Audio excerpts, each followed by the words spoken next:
किसका फोन था पापा? समायरा की मम्मी का। उन्होंने कहा कि किसी वजह से तेरा और समायरा का रिश्ता नहीं हो पाएगा। रिश्ता नहीं हो पाएगा? यह क्या मजाक है? मैं और समायरा अपने रिश्ते में बहुत आगे बढ़ चुके हैं।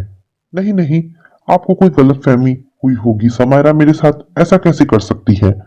आपने ठीक से तो सुना था पापा। अरे भाई, मैं गलत क्यों बोलने लगा?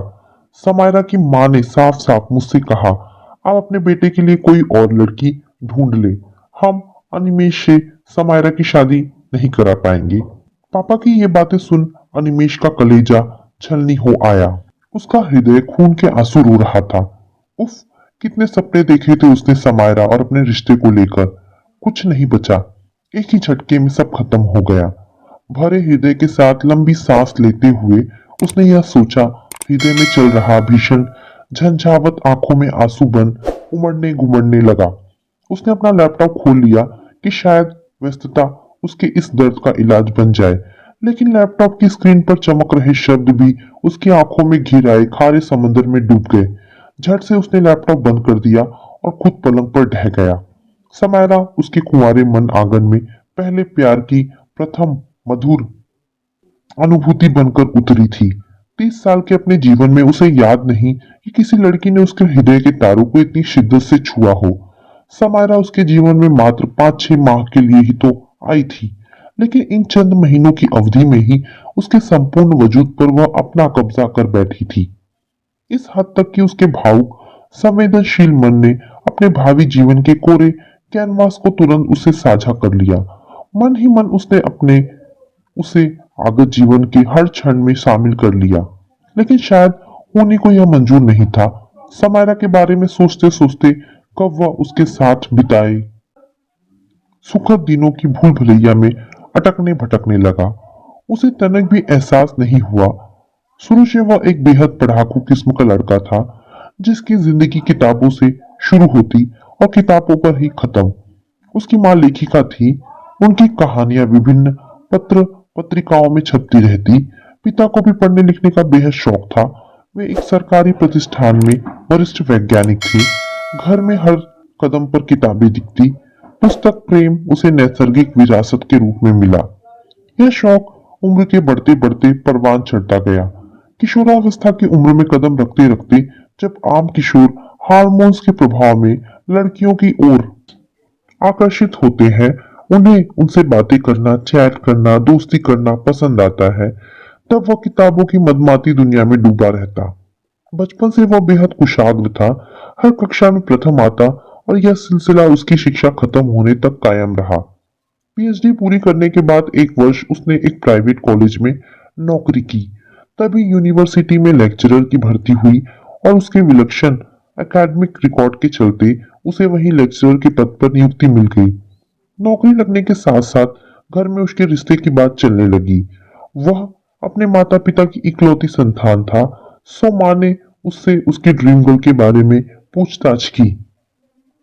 जवाब में उसने जो कहा वह बेहद चौंकाने वाला था। माँ, मुझे कोई प्रोफेशनल लड़की नहीं चाहिए, बस सीधी सादी, अच्छी, पढ़ी लिखी, समझदार, नॉन वर्किंग लड़की चाहिए, जिसका मानसिक स्तर मुझसे मिले, जो जिंदगी का एक एक लम्हा मेरे साथ शेयर कर सके। शाम को घर आऊं तो उससे बातें कर मेरी थकान दूर हो सके। माँ उसकी चाहत के अनुरूप उसके सपनों की शहजादी की तलाश में कमर कसकर जुट गई। शीघ्र ही किसी जान पहचान वाले के माध्यम से ऐसी लड़की मिल भी गई। उसका नाम था समायरा। मनोविज्ञान में पोस्ट ग्रेजुएशन की हुई थी। संदली रंग और बेहद आकर्षक, कटीले नैन नक्श थे उसके। उसकी मोहक शख्सियत हर किसी को पहली नजर में भा गई। उसके माता पिता दोनों शहर के बेहद नामी डॉक्टर थे। पूरी जिंदगी अपने काम के चलते बेहद व्यस्त रहे। इकलौती बेटी समायरा पर भी पूरा ध्यान नहीं दे पाए। समायरा नानी, दादी और आयाओं के भरोसे पली बढ़ी। ताजी जिंदगी माता पिता के सानिध्य के लिए तरसती रही। माँ को ताउम्र व्यस्त देखा तो खुद एक गृहिणी के तौर पर पति के साथ अपनी जिंदगी का एक एक लम्हा भरपूर एंजॉय करना चाहती थी। विवाह योग्य उम्र होने पर उसके माता पिता उसकी इच्छा अनुसार ऐसे लड़के की तलाश कर रहे थे जो उनकी बेटी को अपना पूरा पूरा समय दे सके। कंपेनियनशिप दे सके। तभी उनके समक्ष अनिमेश का प्रस्ताव आया। उसे एक उच्च शिक्षित पर घरेलू लड़की की ख्वाहिश थी। आजकल अधिकतर लड़के वर्किंग गर्ल को प्राथमिकता देने लगे थे। अनिमेश जैसे नॉन वर्किंग गर्ल की चाहत रखने वाले लड़कों की कमी थी। सो अपने और अनिमेश के माता पिता के आर्थिक स्तर में बहुत अंतर होने के बावजूद उन्होंने अनिमेश के साथ समायरा के रिश्ते की बात छेड़ दी। संयोगवश उन्हीं दिनों अनिमेश के माता पिता और दादी एक घनिष्ठ पारिवारिक मित्र की बेटी के विवाह में शामिल होने समायरा के शहर पहुंचे। सो अनिमेश और उसके घर वाले एक बार समायरा के घर भी हो आए। समायरा अनिमेश और उसके परिवार को बेहद पसंद आई। समायरा और उसके परिवार वालों को भी अनिमेश अच्छा लगा। दोनों के रिश्ते की बात आगे बढ़ी। अनिमेश और समायरा फोन पर बातचीत करने लगे। फिर कुछ दिन चैटिंग की। अनिमेश एक बेहद समझदार, मैच्योर और संवेदनशील लड़का था। समायरा को बेहद पसंद आया। दोनों में घनिष्ठता बढ़ी। दोनों को एक दूसरे से बातें करना बेहद अच्छा लगता। फोन पर रात को दोनों घंटों बतियाते। एक दूसरे को अपने अनुकूल पाकर दोनों कभी कभार वीकेंड पर मिलने भी लगे। एक दूसरे को विवाह से पहले अच्छी तरह जानने समझने के उद्देश्य से अनिमेश शुक्रवार की शाम फ्लाइट से उसके शहर पहुंच जाता। दोनों शहर के टूरिस्ट स्पॉट्स की शेयर करते कराते वीकेंड साथ साथ मनाने लगे। एक दूसरे को गिफ्ट का आदान प्रदान भी करने लगे। दिन बीतने के साथ दोनों के मन में एक दूसरे के लिए चाहत बढ़ने लगी थी। सो दोनों की तरफ से ग्रीन सिग्नल पाकर समायरा के माता पिता अनिमेश का घर बार देखने व उनके रोके की तारीख तय करने अनिमेश के घर पहुंचे। अनिमेश का घर, रहन सहन, जीवन शैली देखकर मानो आसमान से गिरे हुए। अनिमेश का घर, जीवन स्तर उसके पिता की सरकारी नौकरी के अनुरूप था। समायरा के रईस और अति संपन्न माता पिता अमीरी की बुमारते रहन सहन से कहीं बहुत कमतर था। उनके 2 बेडरूम के फ्लैट में ससुराल आने पर उनकी बेटी शादी के बाद कहाँ रहेगी। वे दोनों इस सोच में पड़ गए। एक बेडरूम अनिमेश के माता पिता का था, दूसरा बेडरूम उसकी दादी का था। अनिमेश की दादी की घर भर में चलती। वे काफी दबंग व्यक्तित्व की थी।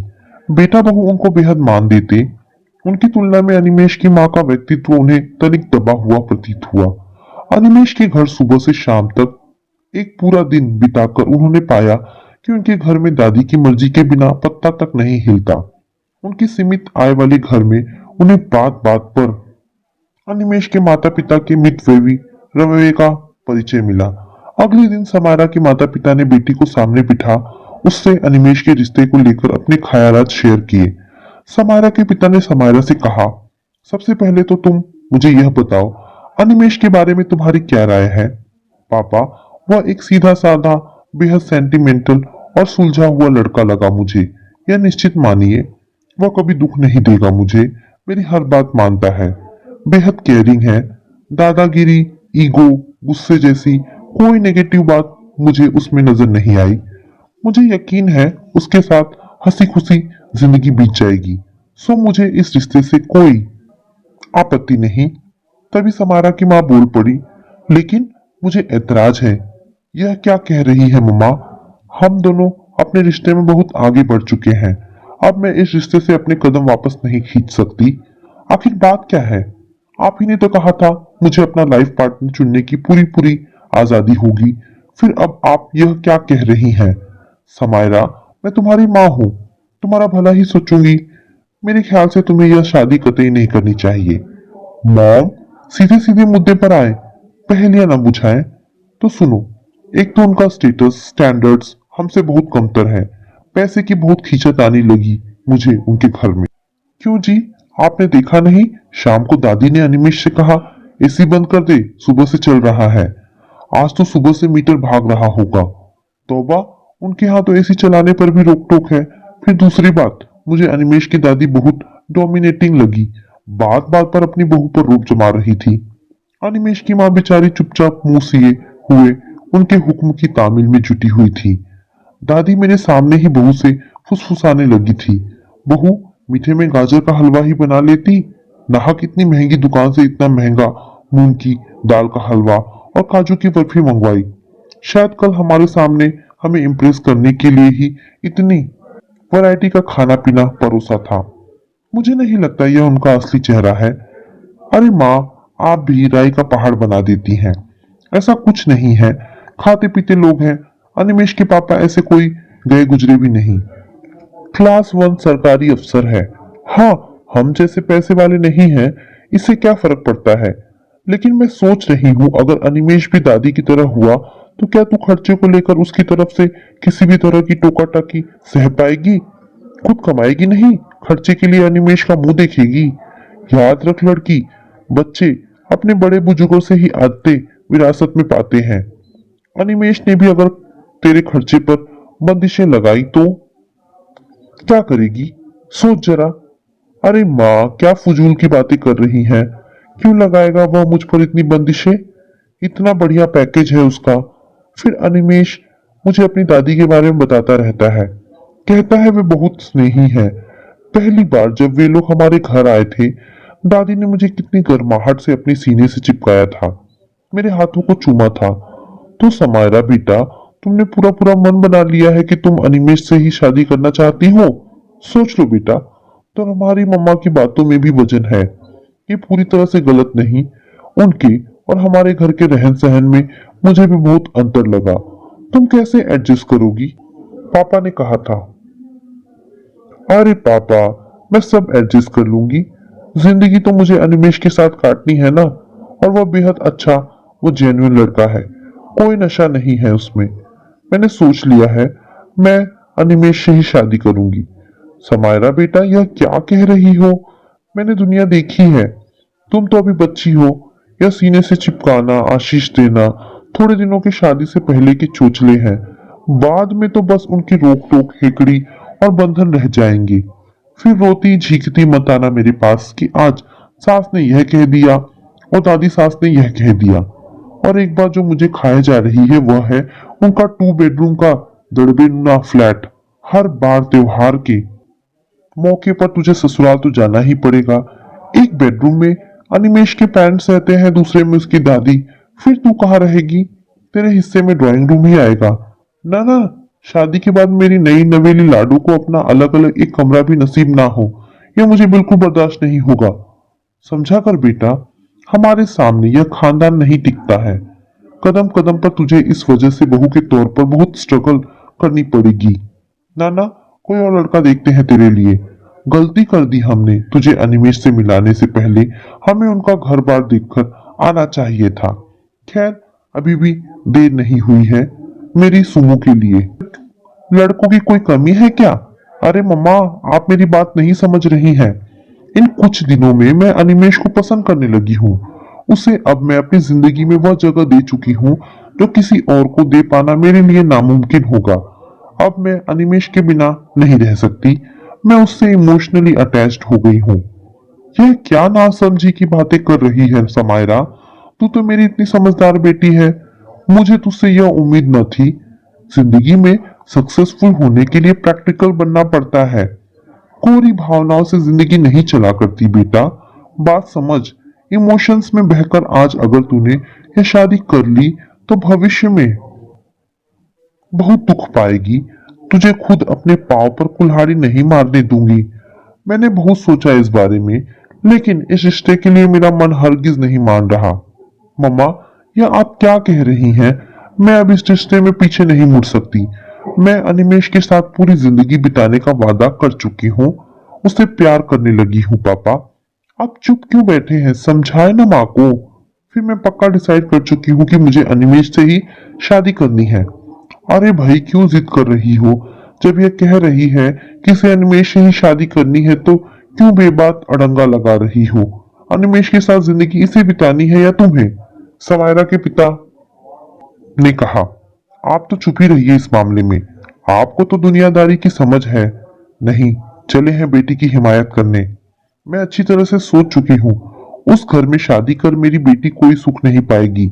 सास और ददिया सास के राज में 2 दिन में ही टेसु बहाते आ जाएगी। जाइए, आपके ऑफिस का टाइम हो गया। मुझे हैंडल कर लेने दीजिए यह मसला। इसके साथ समायरा की माँ ने पति को वहां से जबरन उठने के लिए विवश कर दिया और फिर बेटी से बोली, यह क्या बेवकूफी है समायरा? यह तेरा प्यार पप्पी लव से ज्यादा और कुछ नहीं। अगर तूने मेरी बात नहीं मानी तो सच कह रही हूँ, मैं तुझसे सारे रिश्ते तोड़ लूंगी। हाँ, मैं तेरी माँ, ना तू मेरी बेटी। जिंदगी भर तेरी शक्ल नहीं देखूंगी, समझ लेना। मैं तेरे लिए मर गई। यह कहकर समायरा की माँ अति क्रोध में पांव पटकते हुए कमरे से बाहर चली गई।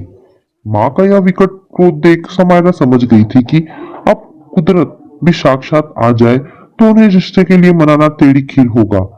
माँ के इस हट से वह बेहद परेशान हो उठी। उसका अंतर्मन कह रहा था कि उसे अनिमेष जैसा सुलझा हुआ समझदार लड़का इस जिंदगी में दोबारा मिलना असंभव होगा।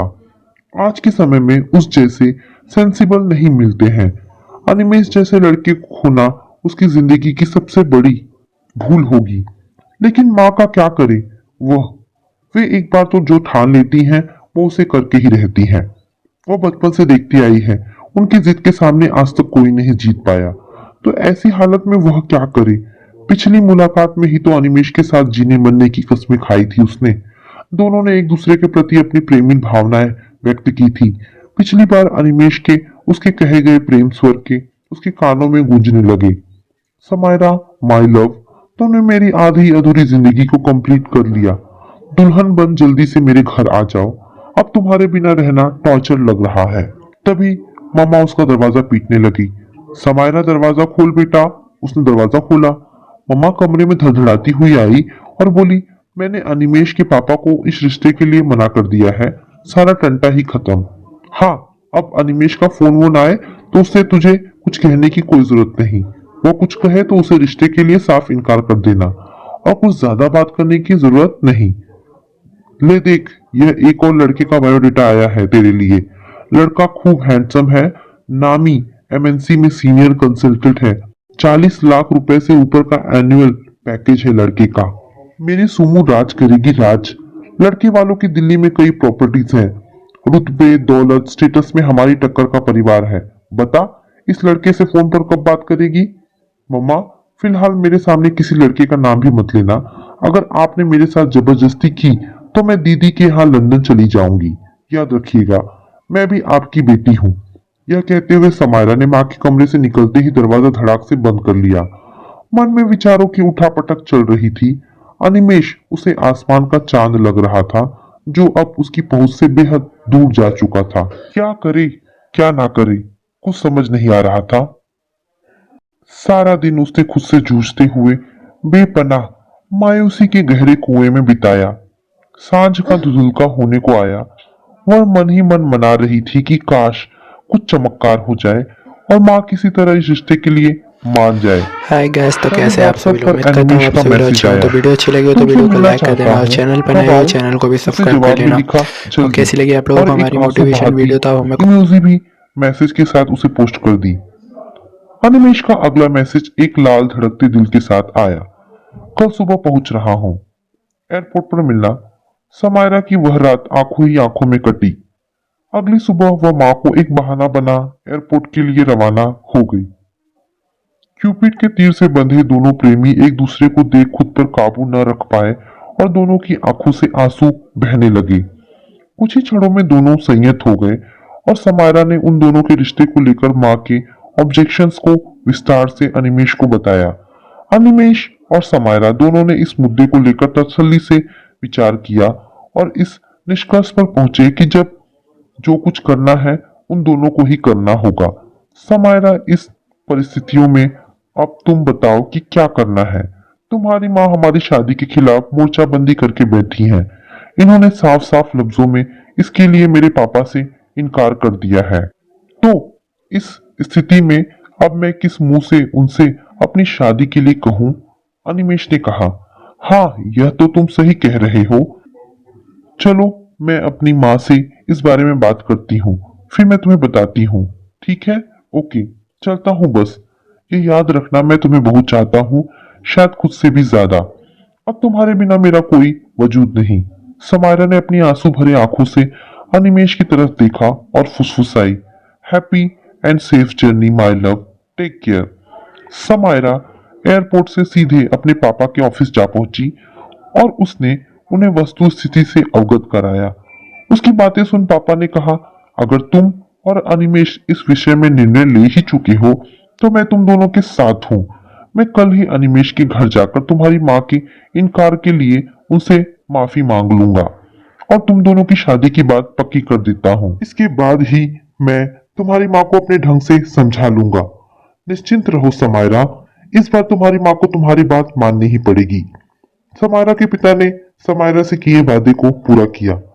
अनिमेश के घर जाकर उन्होंने अपनी पत्नी के इनकार के लिए उनसे हाथ जोड़कर बच्चों की खुशी का हवाला देते हुए काफी मिन्नतें कर माफी मांगी और उन दोनों की शादी पक्की करने के लिए मिन्नतें की।